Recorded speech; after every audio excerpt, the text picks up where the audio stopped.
বিশালগড় নেহাল চন্দ্রনগরস্থিত কেন্দ্রীয় কারাগার থেকে পালিয়ে গেল খুনের সাজাপ্রাপ্ত আসামি স্বর্ণকুমার ত্রিপুরা। ঘটনার খবর পেয়ে মঙ্গলবার সকালে ছুটে আসেন জেলা পুলিশ সুপার, আইজি প্রিজন সহ বিশালগড় থানার বিশাল পুলিশ।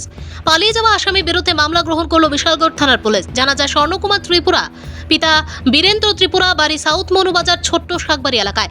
বিগত 2014 সালে কোনো এক চুরির মামলায় সাউথ মনুবাজার কেন্দ্রীয় কারাগারে সাজা কাটানোর সময় সেখান থেকে পালিয়ে যাওয়ার সময় পুলিশ কর্মীকে খুন করেছিলেন। সেই খুনের মামলায় দীর্ঘদিন যাবৎ বিশালগড় কেন্দ্রীয় কারাগারে সাজা কাটানোর সময় বিগত 4 বছর পূর্বে দ্বিতীয়বার পালিয়ে যান। পরবর্তী সময় তাকে বহিরাজ্যের থেকে ত্রিপুরা পুলিশ তাকে গ্রেপ্তার করে কেন্দ্রীয় কারাগারে নিয়ে আসেন। পুনরায় মঙ্গলবার সকালবেলায় বিশালগড় নিহার চন্দ্রনগর কেন্দ্রীয় কারাগারে অ্যাটেন্ডেন্স নেওয়ার সময় আসামি স্বর্ণকুমার ত্রিপুরা অনুপস্থিতি লক্ষ্য করতে পেরে কেন্দ্রীয় কারাগারে থাকা জেলার দেবাশিস শীল ও সাব জেলার নান্টু দাস মুহূর্তের মধ্যে শুরু হয় কেন্দ্রীয় কারাগারে খোঁজাখুঁজি। আর সেই খবর ছড়িয়ে পড়তে কেন্দ্রীয় কারাগারে ছুটে আসেন জেলা পুলিশ সুপার ভিজে রেড্ডি, আইজি প্রিজন সহ বিশালগড় থানার পুলিশ।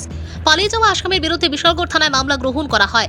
মামলা নম্বর ST 34 ST/S 2014U/S 302/2001/120B 34 of IPC from কেন্দ্রীয় সংশোধনাগার BLG SPJ ডিস্ট্রিক্ট ত্রিপুরা। কেন্দ্রীয় সংশোধনাগার থেকে সাজাপ্রাপ্ত মার্ডার কেসের আসামি পালিয়ে যাওয়ার সংবাদ সংগ্রহ করতে গেলে সাংবাদিকদের সাথে কেন্দ্রীয় সংশোধনাগারে থাকা কর্তব্যরত পুলিশ দুর্ব্যবহার করেন, এমনকি সংবাদ সংগ্রহের ক্ষেত্রেও বাধা দান করেন।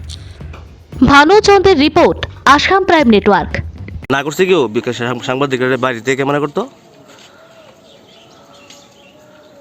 না করছে না আপনারা কেউ মানে কইছিনি যে সাংবাদিকরা ক্যামেরা করতে পারতো না, বাইরের থেকে সাংবাদিকের কাজ করতে পারতো না? আমরা তো খবর পাই আইছি না, আসামি বাকি যেন খবর পাই আইছি।